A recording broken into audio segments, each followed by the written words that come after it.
ఆర్మూరు పట్టణంలోని పోలీస్ స్టేషన్లో నిజామాబాద్ జిల్లా police commissioner Sai Chaitanya media సమావేశం నిర్వహించి కేసు వివరాలు వెల్లడించారు. నిజామాబాద్ జిల్లా పోలీస్ కమిషనర్ సాయి చైతన్య మాట్లాడుతూ ఆర్మూరు ఇతర మండలంలో జరిగిన వరుస చైన్ స్నాచింగ్ కేసులో నిందితుల అరెస్టు వివరాలు వెల్లడించారు. నేడు పెరిగిటి బైపాస్ దగ్గర వాహన తనిఖీ నిర్వహిస్తుండగా వారిని అరెస్ట్ చేశామన్నారు. కేసును చేయించిన అధికారులను ఆయన అభినందించారు. అనుమానాస్పదంగా ఎవరైనా కనబడితే పోలీసులకు సమాచారం అందించాలని సూచించారు. ఈ కార్యక్రమంలో ఆర్మూరు ఏసీపీ వెంకటేశ్వర రెడ్డి, పట్టణ CI Satyanarayana Goud, rural CI Sridhar Reddy తదితరులు పాల్గొన్నారు.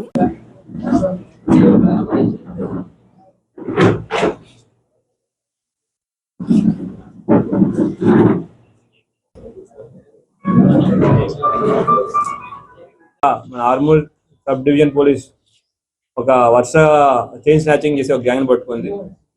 5 అక్యూస్ ని పట్టుకోవడం జరిగింది. దీంట్లో శ్రీనివాస్ సాహెబ్ రావు పిటేవాడ్, గోరే కేశవ్ సురేష్, కుర్బాజీ బాలాజీ ఇట్లేవాడ్, రాజు అప్పల్రావు, వీళ్ళందరూ విజయ్ వీళ్ళందరూ మహారాష్ట్ర వాళ్ళు. దాంట్లో ఇంకొక అక్యూజ్ ఎల్శెట్టి శ్రీనివాస్ అతను నిర్మల్ జిల్లాకు సంబంధించిన అతను. అంతేకాకుండా ఇంకా 2 మిస్సింగ్ అబ్స్కాండింగ్ ఉన్నారు. దాని విజయ్ అండ్ దండేవాడ్ బాబు. వాటి గురించి వాళ్ళ ప్రెస్ మీట్ పెట్టడం జరుగుతుంది. రీసెంట్ గా మనం వరుసగా చైన్ స్నాచింగ్ ఇన్సిడెంట్ జరగడం జరిగింది. అయితే దాని గురించి ఒక స్పెషల్ టీమ్ ఫామ్ చేసి వర్కౌట్ చేస్తుంటే ఇవాళ మార్నింగ్ మనకి వెహికల్ చెకింగ్ లో అనుమానాస్పదంగా కొంతమంది కనబడుతుంటే వాళ్ళు చెకింగ్ చేస్తుంటే మనకి అక్యూజ్ పట్టుకోవడం జరిగింది. వాళ్ళని పట్టుకుని విచారిస్తూ ఉంటే వాళ్ళ దగ్గర ఒక 12 తులాల బంగారం మిగతా కనబడేసరికి డౌట్ వచ్చి విచారణ స్టార్ట్ చేస్తే వాళ్ళు చెప్పింది ఏంటంటే ఈ ఐదుగురు ఎవరైతే పట్టుకున్నారో వీళ్ళకి జలసాలకు అలవాటు పడిపోయి వాళ్ళు యాక్చువల్లీ మహారాష్ట్ర వాళ్ళు ఇక్కడ ఉండి నిర్మల్లో మంజులానగర్ అనే జిల్లా మంజులాపూర్ అనే గ్రామంలో పనిచేస్తా ఉన్నారు రీసెంట్ గా. అయితే జలసాలకు అలవాటు పడి ఈసీ మనీ కోసం దొంగతనాలు చేయడం మొదలు పెట్టారు. వీళ్ళ దొంగతనాలకి వీళ్ళ ఆల్రెడీ వీళ్ళ దగ్గర హోండా షైన్ బైక్ ను బుల్లెట్ బైక్ ఉంది. దాంతోపాటు ఒకసారి స్ప్లెండర్ బైక్ ను బుల్లెట్ బైక్ ఉంటే ఇంకొక దొంగతనం చేసిన హోండా షైన్ బైక్ ను వాడుకుని ఎవరైతే లేడీస్ ఆటోలు వెనకాల ఉంటారో వాళ్ళని ఐడెంటిఫై చేసుకుని వాళ్ళ మెడలోంచి గొలుసులు లాక్కోవడం వీళ్ళ యొక్క మోడస్ ఆపరండి. ఆ విధంగా మొత్తం మన ఆర్మూర్ ఏరియాలో 2, ముక్కాల్లో 1, సారంగపూర్ మండలం అక్కడ 2, బైన్సా మండలంలో 1, బట్ మెట్పల్లి జగిత్యాల జిల్లాలో అక్కడ కూడా 1, జక్రాన్పల్లి మండలంలో ఒకసారి అటెంప్ట్ చేశారు. అట్లానే ఒక ట్రాక్టర్ కూడా దొంగతనం చేశారు. తర్వాత వరుస దొంగతనాలు అయిన తర్వాత మన వెహికల్ చెకింగ్ అయినా ఎక్కువ అయ్యేసరికి ఇక్కడ నుంచి వాళ్ళు ఫోన్ స్విచ్ ఆఫ్ చేసుకుని మహారాష్ట్రలోకి వెళ్ళిపోయారు. ఇవాళ మళ్ళీ మన ఏరియాలోకి రావడానికి ట్రై చేస్తుంటే మనం వెహికల్ చెకింగ్ లో పట్టుకోవడం జరిగింది. అయితే వీళ్ళ మూవ్మెంట్ కానీ వీళ్ళు పట్టుకోవడంలో మన ఆర్మూర్ ఇన్స్పెక్టర్ సత్యనారాయణ గారు, తర్వాత ఆర్మూర్ రూరల్ ఇన్స్పెక్టర్ శ్రీధర్ రెడ్డి గారు, అట్లానే ముక్కాల్ ఎస్ఐ రజనీకాంత్ గారు, తర్వాత మన క్రైమ్ టీము అందరూ కష్టపడి ఏసీపీ గారి ఆధ్వర్యంలో వెంకటేశ్వర రెడ్డి గారి ఆధ్వర్యంలో కంటిన్యూస్ ఎఫర్ట్ చేసి పట్టుకోవడం జరిగింది. వీళ్ళు మనం చూసొచ్చు 12.2 తులాస్ ఆఫ్ గోల్డ్ మనం రికవర్ చేసాం. తర్వాత ట్రాక్టర్ రికవర్ చేసాం వాళ్ళ దగ్గర నుంచి. అట్లానే 2 బైక్స్ కూడా ఏవైతే దొంగతనాల కోసం వాడారో ఆ బైక్స్ కూడా రికవర్ చేసాం. మొత్తం ప్రాపర్టీ వర్త్ 18 లక్షల వరకు ప్రాపర్టీ మనం వాళ్ళ దగ్గర నుంచి రికవర్ చేయడం జరిగింది. ఇట్లాగ ఇంత కష్టపడి మొత్తం ఈ ఆపరేషన్ అంతా కష్టపడి వీళ్ళని పట్టుకుని అక్యూజ్ని పట్టుకొని రికవర్ చేసిన అందరికీ పర్టికులర్లీ మన క్రైమ్ టీమ్ కానిస్టేబుల్స్ కానివ్వండి, మన ఇన్స్పెక్టర్లు ఇద్దరికి, ఎస్ఐలకి, తర్వాత ఏసీబీ గారికి అందరికీ నేను కంగ్రాచులేషన్ చెప్తున్నాను. వాళ్ళకి కూడా అందరికీ రివార్డ్స్ ఇచ్చుకొని మేము సత్కరించుకుంటాం. అందరికీ మీడియా మిత్రుల ద్వారా ఒక విన్నపం, మీ ఏరియాలో ఎవరైనా అనుమానితులు తిరుగుతున్నా, కొత్త ఫంక్షన్లకి వాటికి కొత్తగా ఎవరైనా అనుమానాస్పదంగా వచ్చినా వాటి గురించి ఇమీడియట్ గా పోలీసు వాళ్ళకి ఇన్ఫర్మేషన్ ఇవ్వాల్సిన కోరుకుంటున్నాం. అటు మీరు ఎంత తొందరగా ఇన్ఫర్మేషన్ ఇస్తే మనం పట్టుకోవడానికి మీరు హెల్ప్ చేసిన వాళ్ళు అవుతారు. అందరూ ఈ యొక్క క్రైమ్ ఎవరైతే చేస్తున్నారో వాళ్ళు మీ ఏరియాలో మీకు ఐడియా ఉంటుంది. వాళ్ళందరినీ ఈ మన గ్రామాల్లో కానివ్వండి, ఇప్పుడు ఎట్లాగో మన వడ్ల సీజన్, ఇప్పుడు ఎండాకాలం కాబట్టి మన వాళ్ళందరూ బయటే ఉంటారు. సో కొంచెం విజిబుల్ గా మనం కొంచెం విజిలెంట్ గా ఉండాల్సిన అవసరం ఎంతైనా ఉంది. మీ ఏరియాలో కానీ మీకు తెలిసిన ఏరియాలో కానీ ఎవరైనా అనుమానాస్పదాలు కనపడుతుంటే ఇమీడియట్ గా లోకల్ పోలీస్ స్టేషన్ కి ఇన్ఫార్మ్ చేయాల్సి కోరుకుంటున్నాం. Thank you. నిజామాబాద్ జిల్లా కేంద్రంలోని హైదరాబాద్ పబ్లిక్ స్కూల్లో ఉపాధ్యాయులకు శిక్షణ తరగతులు నిర్వహిస్తున్నారు. హైదరాబాద్ పబ్లిక్ స్కూల్లో సమగ్ర శిక్ష సహిత విద్యా విభాగం ఆధ్వర్యంలో curricular and therapeutic strategies for CWSN అనే అంశంపై 5 రోజుల శిక్షణ తరగతులు నిర్వహిస్తున్నారు. ఇందులో భాగంగా శిక్షణ తరగతులను కలెక్టర్ ఆకస్మికంగా సందర్శించి బోధనా సామర్థ్యాలను మెరుగుపరిచే దిశగా ఉపాధ్యాయులకు తర్ఫీదు ఇస్తున్న తీరును పరిశీలించారు. ప్రత్యేకించి గణితం, ఆంగ్లం బోధించే ఉపాధ్యాయులకు శిక్షణ అందిస్తున్న అంశాల గురించి స్టేట్ రిసోర్స్ పర్సన్ల వివరాలు అడిగి తెలుసుకున్నారు. విద్యార్థులకు సులభంగా అర్థమయ్యే రీతిలో ఆకట్టుకునే విధంగా పాఠాలను ఎలా బోధించాలి, అభ్యసన సామర్థ్యాలను ఎలా పెంపొందించాలి అనే దానిపై అందిస్తున్న శిక్షణను కలెక్టర్ ఆయా తరగతి గదులను సందర్శించి నిశ్చితంగా పరిశీలన జరిపారు. ఈ కార్యక్రమంలో జిల్లా విద్యాశాఖ అధికారి అశోక్ తదితరులున్నారు.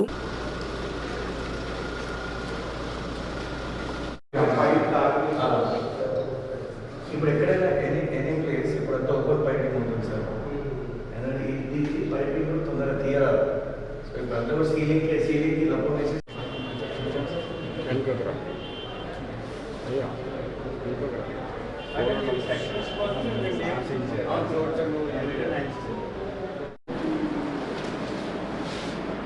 అది ఏం చెప్తున్నారు, ఎల్ఓసికి సంబంధించి అకాడమిక్ స్టాండర్డ్స్ చెప్తున్నాను.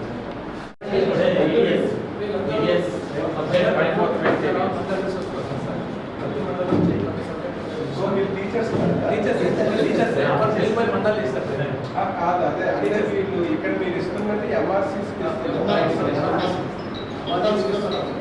ఏం ఎక్స్ప్లెయిన్ చేస్తున్నారు?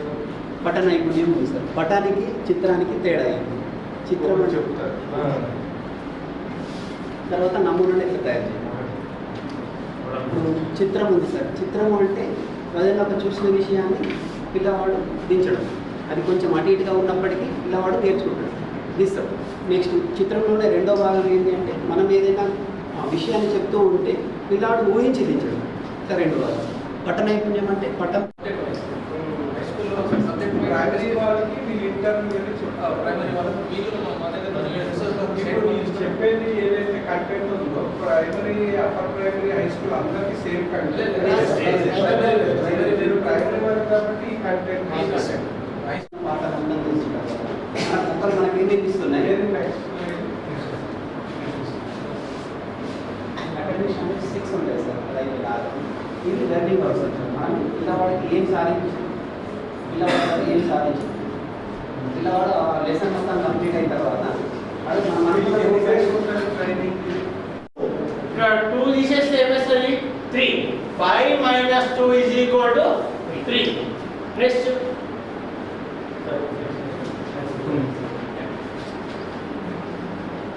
Number line strategy. So number line strategy like for example 5 minus 3. Locate first 5. Minus 3 అంటే ఏం చేయాలా?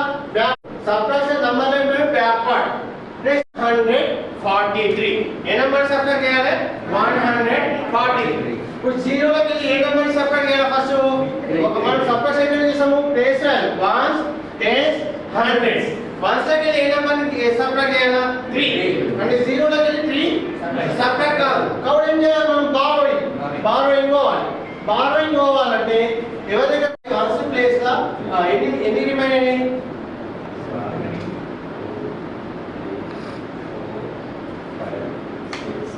7. ఇప్పుడు వన్స్ ప్లేస్ ఏ ఆన్సర్ వచ్చింది సార్? 7. ఇప్పుడు ఇక్కడ మనం రాయాలి ఇది 1. ఇప్పుడు బారోయింగ్ వల్ల ఇది ఏమైంది 1. ఇది 10 మంత్స్ అయ్యి మనం ఒక బారోయింగ్ తీసిన 9. ఇది 10 10s. ఇప్పుడు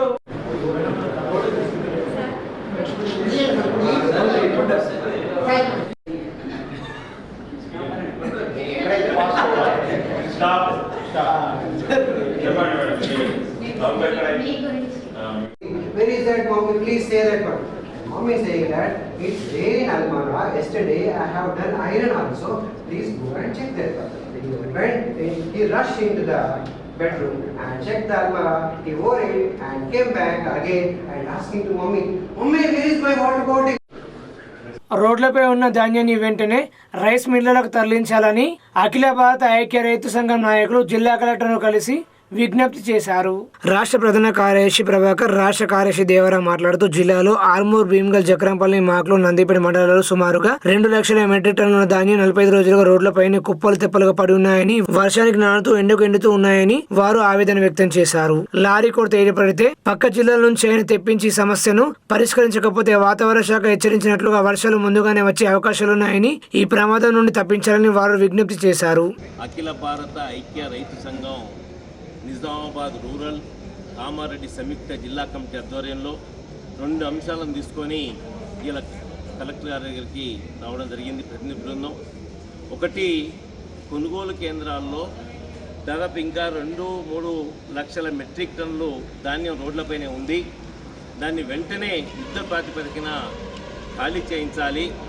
తడిసిన ధాన్యాన్ని కూడా రైస్ మిల్ యజమానులకు నష్టపోతే ప్రభుత్వం ఇచ్చే విధంగా ఒప్పందం చేసుకొని దించుకోవాలని చెప్పేసి మేము గుర్తు చేస్తూ ఉన్నాం.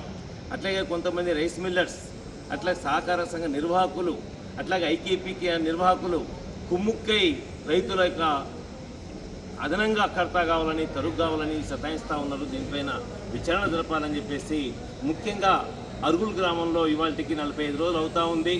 అట్లాగే ఇతర ప్రాంతాల్లో కూడా 45 రోజుల నుంచి నిల్వ ఉంటుంది. జగరాన్పల్లి, అరుగుల్, అదే బ్రాహ్మణపల్లి, ఆర్మూర్, కమ్మర్పల్లి, కొల్పాక, బషీరాబాద్ అనేక గ్రామాల్లో ఇవాళకి సమస్య అట్లే తీవ్రంగా ఉంది. కాబట్టి గౌరవనీయ కలెక్టర్ గారిని కలిసి వివరించగా మేము యుద్ధ ప్రాతిపదికన చేస్తాం, 1 వారంలో కంప్లీట్ పూర్తి చేస్తామని చెప్పి హామీ ఇచ్చారు. రెండో విషయం, జక్రాన్పల్లి మండల పరిధిలో పుప్పాలపల్లి గ్రామంలో ఏదైతే ఉపాధి హామీ పనుల మీద సామాజిక తనిఖీ జరిగింది. సామాజిక తనిఖీలో దుబాయ్లో ఉన్న వాళ్ళు, స్కూల్లో టీచర్గా పనిచేస్తున్న వాళ్ళు, కిరాణా షాప్ నడుపుకుంటున్న వాళ్ళు, వాళ్ళ పేరు మీద అటెండెన్స్ వేయించుకున్న ఇన్ఛార్జి మేటి ఇవాళ అక్రమాలకు పాల్పడ్డదని చెప్పేసి ఎంపీడీఓ గారికి కంప్లైంట్ చేస్తాం. ఇలా జిల్లా కలెక్టర్ గారికి వచ్చాం. అట్లాగే డిఆర్డీ అధికారులను కలిస్తే ఎమ్మెల్యే గారు చెప్పారని చెప్పేసి స్వయంగా మాకు చెప్పడం విచారకరం. ఎమ్మెల్యే గారికి డిఆర్డీఏలో ఏదైతే ఉపాధి హామీలో జరుగుతున్న అన్యాయాన్ని సమర్థించడం అంటే ఇది అన్యాయం అని చెప్పేసి కూడా ఎమ్మెల్యే గారు ఆలోచించాలని చెప్పేసి నేను గుర్తు చేస్తూ ఉన్నాను.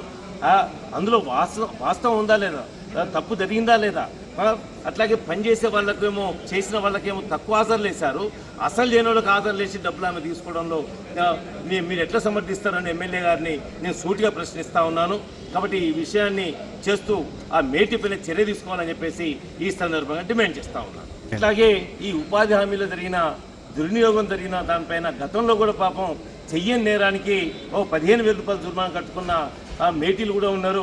ఈ వెలుగులో ఈ మేటి చేసింది తప్పు అని చెప్పేసి ఊరంతా కోడే కూస్తుంది. కాబట్టి దీనిపైన కూడా విచారణ జరిపి రికవర్ చేయాలని చెప్పేసి ఈ సందర్భంగా నేను డిమాండ్ చేస్తాను. ఇప్పటి వరకు ఏ కారణాల చేతనైతే పనులు నిలిపేశారో ఆ పనుల్ని ప్రారంభించని చెప్పేసి ఉపాధి హామీని కోరితే ఏదైతే ఇవాళ కలిసిన అధికారి మేము వెంటనే చర్య తీసుకుంటాం, ఇన్ఛార్జిగా ఉన్న సెక్రటరీ గారు కూడా లేరు, అందుకని ఆల్టర్నేటివ్ చూసి మేము పనులు ప్రారంభిస్తామని కూడా హామీ ఇవ్వడం హర్షించదగ్గ విషయం అని చెప్పేసి గుర్తు చేస్తాము. మే 20న తలపెట్టిన దేశవ్యాప్త సార్వత్రిక సమ్మెను జయప్రదం చేయాలని వామపక్ష పార్టీల నాయకులు పిలుపునిచ్చారు. నరేంద్ర మోడీ ప్రభుత్వం అవలంబిస్తున్న కార్మిక, రైతు, ప్రజా వ్యతిరేక విధానాలకు వ్యతిరేకంగా ఈ నెల 20న తలపెట్టిన దేశవ్యాప్త సార్వత్రిక సమ్మెను జయప్రదం చేయాలని కోరుతూ ఆర్మూరు పట్టణంలో గురువారం సిపిఐ పార్టీ కార్యాలయంలో వామపక్ష కార్మిక సంఘాల నాయకులు మీడియా సమావేశం నిర్వహించి మాట్లాడారు. ఏఐటియుసి నాయకులు ఆరేపల్లి సాయిలు, సిఐటియు వెంకటేష్, ఐఎఫ్టియు సూర్య శివాజీలు మాట్లాడుతూ ప్రభుత్వ రంగ సంస్థలను కార్పొరేట్ చేతిలో పెడుతూ సామాన్య మధ్యతరగతి ప్రజలపై మోయలేని భారాలు మోపుతున్నారని, రైతులకు కనీస మద్దతు ధర ప్రకటించకపోవడం అత్యంత బాధాకరమన్నారు. ఈ నెల 20న చేపట్టిన సార్వత్రిక సమ్మెను జయప్రదం చేయాలని వారు పిలుపునిచ్చారు. ఈ కార్యక్రమంలో ఎల్లయ్య, శ్రీను, భూమన తదితరులున్నారు. ఈ నెల 20 తారీఖున జరిగే సార్వత్రిక సమ్మెను అన్ని రంగాల కార్మికులు, అట్లాగే రైతులు, రైతు సంఘాలు కూడా పిలుపునివ్వడం జరిగింది. ఈ సమ్మెను విజయవంతం చేయాలని చెప్పేసి ఈరోజు వామపక్ష, రైతు, కార్మిక సంఘాలుగా పిలుపునివ్వడం జరుగుతూ ఉంది. ప్రధానంగా నరేంద్ర మోడీ అధికారంలోకి వచ్చిన తర్వాత ఇవాళ కార్మిక చట్టాలను సవరణ చేయటం, అదే మాదిరిగా ప్రభుత్వ రంగ సంస్థలన్నిటిని కూడా ప్రైవేట్ పరం చేయటం, ఇవాళ ప్రైవేట్ పెట్టుబడిదారుల యొక్క ఆస్తులు గుట్టలుగా పెంచడానికి మరి ప్రయత్నాలు చేస్తూ ఉన్నాడు. ఇవాళ కార్మికులు కానీ పేద ప్రజలకు కానీ అందాల్సినటువంటి సబ్సిడీలు కానీ అందాల్సినటువంటి వాటన్నిటిని కూడా పక్కదారి పట్టించే విధంగా ఈరోజు నరేంద్ర మోడీ వ్యవహరిస్తూ ఉన్నాడు. ప్రధానంగా ధరలన్నీ కూడా పెంచేస్తూ ఉన్నాడు, పెట్టుబడిదారులకు లాభాలు తీసుకొస్తా ఉన్నాడు. కాబట్టి ధరలు అన్ని రంగాల మీద కార్మికులకు సంబంధించినటువంటి సమస్యలు పరిష్కారం చేయాలని ఇవాళ ఎల్ఐసి కానీ బిఎస్ఎన్ఎల్ కానీ ఇటువంటి సంస్థలన్నింటినీ కూడా ప్రైవేటు చేస్తూ ఉన్నాడు. ఈ ప్రైవేటీకరణను ఆపాలని చెప్పేసి, కార్మికుల కనీస వేతనాన్ని అమలు చేయాలని చెప్పేసి, అట్లాగే ఇవాళ ఏవైతే కల్తీ విత్తనాలు తీసుకొస్తున్నారో రైతులకి ఈ కల్తీ విత్తనాల మీద ప్రభుత్వం చర్యలు తీసుకోవాలని చెప్పేసి, అట్లాగే ఇవాళ ప్రభుత్వం ఇచ్చేటటువంటి సబ్సిడీని పెంచాలని, దాంతోపాటుగా ఇవాళ కార్మిక రంగానికి 4 లేబర్ కోడ్లను తీసేసి యూనియన్ పెట్టుకునే హక్కు కల్పించాలని చెప్పేసి పార్లమెంటులో రైతులకు చట్టాన్ని అంటే విత్తనాన్ని అమ్ముకునేటటువంటి మద్దతు ధర, కనీస మద్దతు ధర కల్పించాలని చెప్పేసి ఈ సమస్యల మీద రేపు 20 తారీఖున సార్వత్రిక సమ్మె నిర్వహించడం జరుగుతూ ఉంది. ఈ సమ్మెకు అన్ని రంగాల ప్రజలు, కార్మికులు పెద్ద ఎత్తున పాల్గొని విజయవంతం చేయాలని చెప్పేసి పిలుపునివ్వడం జరుగుతుంది. ఇలా యూనియన్లు పెట్టుకునే కనీస వసతులు కూడా కల్పించడంలో పూర్తిగా నరేంద్ర మోడీ ప్రభుత్వం విఫలమైంది. కాబట్టి ఇలా దేశవ్యాప్తంగా కార్మికులు ఇలా కన్నెర్ర చేసి ఇలా సార్వత్రిక సమ్మెకు అన్ని రంగాల వామపక్ష కార్మిక సంఘాలు పిలుపునివ్వడం జరిగింది. పిలుపులో భాగంగా ఈ 20వ తేదీన అన్ని రంగాల కార్మికులు ఈ సమ్మెను విజయవంతం చేయాలని చెప్పని మేము సందర్భంగా పిలుపునిస్తా ఉన్నాము. అలాగే ఇలా పాకిస్తాన్, అలాగే మన ఉన్నటువంటి ఇండియాలో ఆపరేషన్ కాకార్ పేర్లతోని ఇలా నరేంద్ర మోడీ అవలంబిస్తున్నటువంటి విధానాలను మేము తీవ్రంగా ఖండిస్తూ ఉన్నాం. 44 కార్మిక చట్టాలను 4 లేబర్ కోడ్లుగా తీసుకొచ్చి అమలు చేయబోతున్నాడు. ఈ 4 లేబర్ కోడ్లు కనుక అమలు అయినట్లయితే భారతదేశం ఉన్నటువంటి కార్మిక వర్గం యొక్క మెడలకు ఉరితాలు బిగించడం అవుతున్నది తప్ప మరేమి కాదు. అంతేకాకుండా ప్రభుత్వ సంస్థల్ని అమ్మివేయటమా, లీజుకి ఇవ్వటమా చేస్తున్నటువంటి విధానం, దాంతోపాటు వ్యవసాయ రంగం ఆర్థిక సంక్షోభంలో కొట్టుమిట్టాడుతున్నది. విదేశీ కార్పొరేట్ శక్తులు, ఇక్కడ ఉన్నటువంటి పెట్టుబడిదారులు వ్యవసాయ రంగాన్ని తన కబంధాస్తులు తీసుకొని రైతులను కట్టు బానిసలు చేయాలని చూస్తున్నారు. అందుకే వ్యవసాయదారులకు ఎంఎస్పీ ఇవ్వాలని, రైతు బీమా ఇవ్వాలని, అట్లాగే వాళ్ళకి అమ్ముకునే స్వేచ్ఛ వాణిజ్య మార్కెట్ కల్పించాలని చెప్పేసి ఈ 4 లేబర్ కోడ్లను రద్దు చేయొద్దని చెప్పేసి, దానితో పాటు మన తెలంగాణ భారతదేశ వ్యాప్తంగా లక్షలాది మంది బీడీ కార్మికులు పరిశ్రమపై ఆధారపడి జీవిస్తున్నారు. విపరీతమైన జిఎస్టీ ఇలా బీడీ పరిశ్రమ నడకుండా జరుగుతున్నది. కార్మికులకు పెన్షన్లు లేవు. సుప్రీంకోర్టు తీర్పు ప్రకారం సమాన పనికి సమాన వేతనం లేదు. కనీసం 26,000 రూపాయల వేతనాలు ఇవ్వటం లేదు. అనేక రంగాలు అసమానతలు ఉన్నాయి. కాబట్టి అందరికి సమాన పనికి సమాన వేతనం ఇవ్వాలని, సుప్రీంకోర్టుల ప్రకారం జీతాలు ఇవ్వాలని, పర్మినెంట్ చేయాలని, పిఎఫ్ ఇవ్వాలని, ఈఎస్ఐ ఇవ్వాలని అనేక సమస్యల మీద, డిమాండ్ల మీద ఈ నెల 20వ తారీఖు నాడు జరగబోతున్నటువంటి సమ్మెలో కార్మికులు, వ్యవసాయ కూలీలు, రైతు కూలీలు, ప్రజలందరూ పాల్గొని విజయవంతం చేయాల్సిందిగా వామపక్ష కార్మిక సంఘాల తరఫున, వ్యవసాయ కార్మిక సంఘాల తరఫున, ఐఎఫ్టి తరఫున విజ్ఞప్తి చేస్తున్నాం, పిలుపునిస్తున్నాం. ఈ నెల 20న జరిగే దేశవ్యాప్త సార్వత్రిక సమ్మె జయప్రదం కోసం దరపల్లి మండలం రేకులపల్లి గ్రామంలో ఉపాధి హామీ కూలీలతో సిపిఐఎంఎల్ మాసం సిరికొండ దరపల్లి మండలాల సంయుక్త కమిటీ ఆధ్వర్యంలో సమావేశం నిర్వహించారు. టీయూసీఏ నిజామాబాద్ రూరల్ కామారెడ్డి సంయుక్త జిల్లా ప్రధాన కార్యదర్శి రమేష్ మాట్లాడుతూ గత 11 సంవత్సరాల బీజేపీ ప్రభుత్వ పాలనలో కార్మికుల జీవన ప్రమాణాలు పడిపోయాయన్నారు. కనీస వేతనాల అమలు కోసం, కనీస పెన్షన్ 9,000 అమలు కోసం, కార్మిక వ్యతిరేక 4 లేబర్ కోడ్లకు వ్యతిరేకంగా, పని గంటల పెంపుదలకు వ్యతిరేకంగా జాతీయ కార్మిక సంఘాలు ఈ నెల 20న దేశవ్యాప్త సార్వత్రిక సమ్మెకు పిలుపునిచ్చాయన్నారు. ఈ సమ్మెలో జిల్లాలోని కార్మికులందరూ పాల్గొని జయప్రదం చేయాలని ఆయన పిలుపునిచ్చారు. పావుడ కొడితే పావుడకు మట్టి రావట్లేదు, కానీ ఆ కొలత తీయాలా. కొలత తీస్తే నీకు 600 రూపాయలు వస్తాయి, 300 రూపాయలు వస్తాయి. సరైనటువంటి కొలత తీస్తే మరి అలా కొలత అయ్యేటట్టుందా, ఆ గుంత అయ్యేటట్టుందా? వారం రోజులకు ఆ గుంత కొడతామా? మనం కొట్టే పరిస్థితుల్లో లేదు. మరి ఇక్కడికి వస్తే మనం ఊరికే కూర్చుంటున్నాము. వికారం కన్నా పని చేయవలసి వస్తుంది. పక్క పొంట అయినా దవ్వుతుంటే మన పొక్క కాకపోతే మన వికారానికి పని చేయమా? చేస్తామా లేదా? షరతుల వాడి చేస్తాం, చేయాల్సిన పరిస్థితి వస్తున్నది. ఇక్కడ చేయకపోతే రూపాయి రాదు. కాబట్టి దీన్ని మనం ఏమంటున్నామంటే కొలతలతో సంబంధం లేకుండా 600 రూపాయలు ఇవ్వాలంటున్నాం. 600 రూపాయలు నేను ఇవ్వమంటలే, నువ్వు ఇవ్వమంటలే. ఎవరంటున్నారు? సుప్రీంకోర్టే చెప్తుంది. సుప్రీంకోర్టు ఎవరు? మన భారతదేశానికి అత్యున్నతమైనటువంటి స్థానం ఉన్నటువంటి సుప్రీంకోర్టు. ఎందుకు 600 ఇవ్వాలంటుంది ఒక వ్యక్తి కంటే? ఇప్పుడున్నటువంటి ధరలకు అనుగుణంగా ఒక కుటుంబం గడవాలంటే ఒక మనిషికి 600 రూపాయల కూలి ఉండాలి. ఇంట నలుగురు ఉంటే రోజు 2400 రూపాయలు వచ్చినట్టుగా పని కావాలంటున్నాడు. ఎందుకు కావాలా? పెట్రోల్ ధర పెరిగింది, పప్పు ధర పెరిగింది, నూనె ధర పెరిగింది, టెలిఫోన్ ధర పెరిగింది, పిల్లల స్కూల్ ఫీజులు పెరిగినాయి, హాస్పిటల్ ఖర్చులు పెరిగినాయి. రోజుకింతుంటే ఆ కుటుంబం ఏమైనా గౌరవపదమైనటువంటి కుటుంబంగా బతకడానికి అవకాశం ఉన్నదని నేను చెప్తలే, నువ్వు చెప్తలే, ఎవడు చెప్తలే. మేధావులు అంచనాలేసి వీళ్ళ ఒక గిది కావాలని చెప్పేసి మాట్లాడుతున్నారు. మరి 600 రూపాయలు మనకు ఎవరైనా ఇస్తున్నారా? మీరు పొద్దంతా కొడితే 300 రూపాయలు వస్తలేవు. ఆ చేసిన పైసలు కూడా నెలకు వస్తాయా, 2 నెలలకు వస్తాయా నీకు తెలియదు, చేపించినా నాకు తెలియదు. వస్తే లెక్క, లేకపోతే లేదు. కానీ పని పుట్టినప్పుడు రోజు శనివారం దిగిపోతే మన మాస్టర్ దిగిపోయిన తెల్లారే చిట్టీలు వచ్చేటి. మనందరు చిట్టీలు వస్తే వారం రోజులకు పోయి మన పైసలు తెచ్చుకుంటే వాళ్ళం. వారం రోజులలో ఎన్ని పైసలు పడ్డాయి, మనం ఎంత పని చేసినాము పూర్తిగా వివరణ ఉంటుండే. వెంటనే అడుగుతుంటే ఫీల్డ్ అసిస్టెంట్ అప్పుడు అడుగుతుంటే, మేట్ని అడుగుతుంటే, అయ్యా మరి మనకి ఇంత పని చేసినాం కదా, మరి ఎందుకు మనకు పైసలు తక్కువ వస్తున్నాయి? కలియాల పరిస్థితి లేదు. మనకు బ్యాంకులో పడ్డాయి, తెచ్చుకుంటున్నాం. ఎన్ని పైసలు పడ్డాయి, ఎంత కొలత వచ్చింది వాళ్ళు చెప్పరు, మనం అడగం. ఇలా ఫీల్డ్ అసిస్టెంట్ కూడా లేని పరిస్థితిలో ఉన్నారు, మేట్లు లేని పరిస్థితిలో ఉన్నారు. మేట్ లేడు, మేట్ ఉండేది, మేట్ని అందరిని అడుగుతుంటే ఇలా మేటుకు సంబంధం లేదు, ఫీల్డ్ అసిస్టెంట్కి సంబంధం లేదు, నీకు సంబంధం లేదు, నాకు సంబంధం లేదు. అయ్యవ్వలేను ఉయ్యాలలాగా అయిపోయింది మన పరిస్థితి, ఉపాధి కూలీల పరిస్థితి. మరి పనిని కాపాడుకోవాలంటే ఏం చేయాలి? మన పేరు మీద కోట్ల రూపాయలు కేటాయిస్తున్నారు. వాళ్ళు ఏమంటున్నారు? అక్కడ పని జరగట్లేదు కాబట్టి పైసలు పక్క ద్వారా మేము పక్క వాళ్లకు కేటాయించి వాటిని డెవలప్మెంట్ కొరకు వాడుకుంటున్నాం అంటారు. నిజంగానే మనం ఇక్కడ పని చేసే పరిస్థితుల్లో లేమా? పని చేయలేమా? పని చేస్తాం, కానీ పని చేసినటువంటి ఫలితం దక్కకపోవడం వలన ఉపాధి పనిని మనమే బంద్ చేసుకునేటువంటి స్టేజ్కి తీసుకొచ్చారు. పోయిన ఏడాది ఇంతకుముందు తమ్ముడు చెప్తుండే కనీసం 100 మందిని పని చేయాలి రోజుకు, లేకపోతే నీ జీతం కట్ చేస్తుంటే నాయన అని చెప్పింది. ఇయ్యలు ఏమంటున్నారు? 50 మంది అయితే 50 మందిని చేపియవయ్యా, నీదేం పోతుంది అంటున్నారు. అంటే దీని ఏమర్థం? పుట్టినాడు బాగానే ఉంది, మెల్లమెల్లగా 100-200 నుంచి ఇలా 50 మందికి వచ్చింది.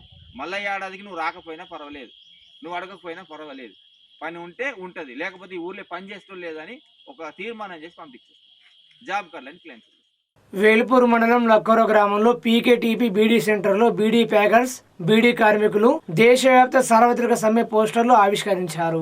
Trade union centre of India జిల్లా నాయకులు అరవింద్ మాట్లాడుతూ మేరువైన జరిగే దేశవ్యాప్త సార్వత్రిక సమ్మెను జయప్రదం చేయాలని కోరుతూ కేంద్ర ప్రభుత్వం అవలంబిస్తున్న వ్యతిరేక విధానాలపై ఆగ్రహం వ్యక్తం చేశారు. సంఘటిత అసంఘటిత కార్మికులకు నెలకు కనీస పెన్షన్ 9,000 రూపాయలు ఇవ్వాలని, పాత పెన్షన్ పథకాన్ని ప్రభుత్వ రంగ సంస్థలను ప్రైవేటీకరణ ఆపాలని, ఉపాధి హామీ కూలీలకు 600 రూపాయలు కూలీ చెల్లించాలని, సంవత్సరానికి 200 రోజులు పని కల్పించాలని డిమాండ్ చేశారు.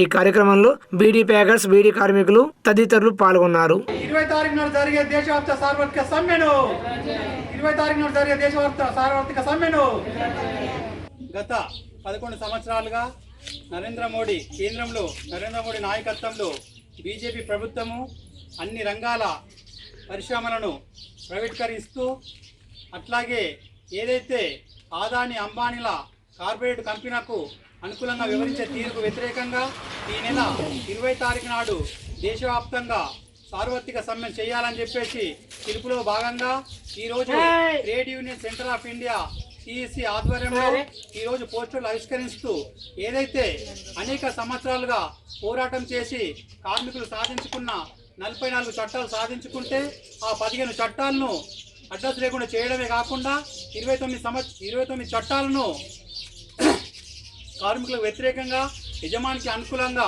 వివరించే తీరుకు వ్యతిరేకంగా ఈ నిరసన తెలియజేయాలని చెప్పేసి trade union centre of India టీయూసీగా పిలుపునిస్తూ ఈ 20 తారీఖు నాడు జరిగే సార్వత్రిక సమ్మెను జయప్రదం చేయాలని కార్మికులు, కర్షకులు, మేధావులు అధిక సంఖ్యలో పాల్గొని విజయవంతం చేయాల్సిందిగా ఆర్మూరు మున్సిపల్ పరిధి పెరిగేట్ నూతన మర్కజ్ కమిటీ సభ్యులు ఏసీపీ పట్టణ సిఐ ఎంఆర్ఓను మర్యాదపూర్వకం కలిశారు.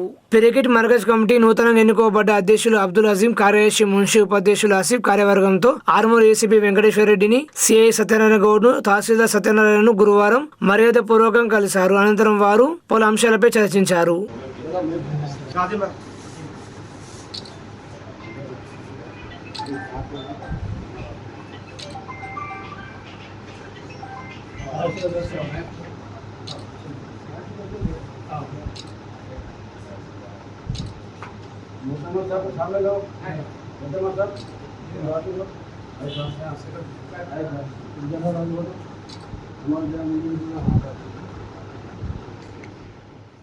జక్రాంపల్లి మండలం తొర్లికొండ గ్రామంలో అర్హులైన లబ్ధిదారులకు ఇందిరమ్మ ఇండ్ల ప్రొసీడింగ్ కాపీలు అందజేశారు. జక్రాంపల్లి మండలం తొర్లికొండ గ్రామంలో 39 ఇందిరమ్మ ఇండ్లు మంజూరు చేసిన నిజామాబాద్ రూరల్ ఎమ్మెల్యే భూపతి రెడ్డికి ఎంతో రుణపడి ఉంటామని లబ్ధిదారులు హర్షం వ్యక్తం చేశారు. గత ప్రభుత్వాలు మా నిరుపేదలను ఎవరూ పట్టించుకోలేదని, కాంగ్రెస్ ప్రభుత్వం వచ్చాక మాకు ఇల్లు వచ్చినందుకు ఎంతో ఆనందంగా ఉందని లబ్ధిదారులు ఆనందం వ్యక్తం చేశారు. ఈ సందర్భంగా అధికారులు అర్హులైన లబ్ధిదారులకు ప్రొసీడింగ్ కాపీలు అందజేశారు. ఈ కార్యక్రమంలో special officer N Srinivas, GP secretary Rajeshwar, AMC director Kanakaravi, మండల ఉపాధ్యక్షులు ఉత్కమ్ శ్రీనివాస్ గౌడ్, యువజన ఉపాధ్యక్షులు అనుపాల కిరణ్ తదితరులు పాల్గొన్నారు.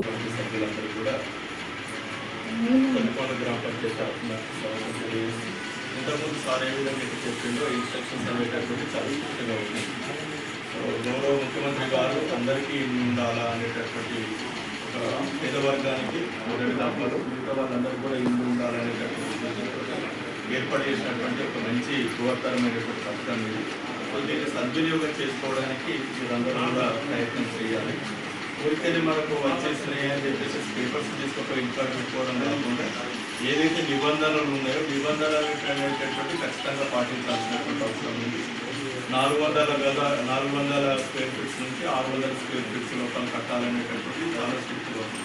గతంలో ఫస్ట్ ఫేజ్లో స్టార్ట్ అయినటువంటి ఇళ్ల పక్కన మే 20న జరిగే దేశవ్యాప్త సార్వత్రిక సమ్మె పోస్టర్లను ఆర్మూర్ ఐఎఫ్టీ జిల్లా కమిటీ ఆధ్వర్యంలో ఆవిష్కరించారు. ఈ సందర్భంగా జిల్లా కార్యదర్శి దాసు మాట్లాడుతూ దేశ ప్రధాని నరేంద్ర మోడీ ఎన్నికల వాగ్దానం విస్మరించి కార్మికులు పోరాడి సాధించుకున్న హక్కులను కాలరాస్తూ కార్మిక వ్యతిరేక 4 లేబర్ కోడ్లను తెచ్చారని ఆయన ఆగ్రహం వ్యక్తం చేశారు. దేశంలో 50 కోట్ల మంది కార్మికులకు ఈ లేబర్ కోడ్ల వల్ల అన్యాయం జరుగుతుందని ఆయన ఆవేదన వ్యక్తం చేశారు. కార్మిక వ్యతిరేకి నరేంద్ర మోడీ విధానాలకు నిరసనగా జరిగే సమ్మెలో కార్మికులు పెద్ద ఎత్తున పాల్గొనాలని ఆయన పిలుపునిచ్చారు. ఈ కార్యక్రమంలో జిల్లా అధ్యక్షుడు భూమన్, ఉపాధ్యక్షుడు సురేష్ శివాజీ, మల్లికార్జున్ తదితరులు పాల్గొన్నారు. కార్మిక వ్యతిరేక 4 లేబర్ కోడ్లు తీసుకొచ్చి ఈ దేశంలో ఉన్నటువంటి కార్మికులకు మరణ శాసనం విధించాయి.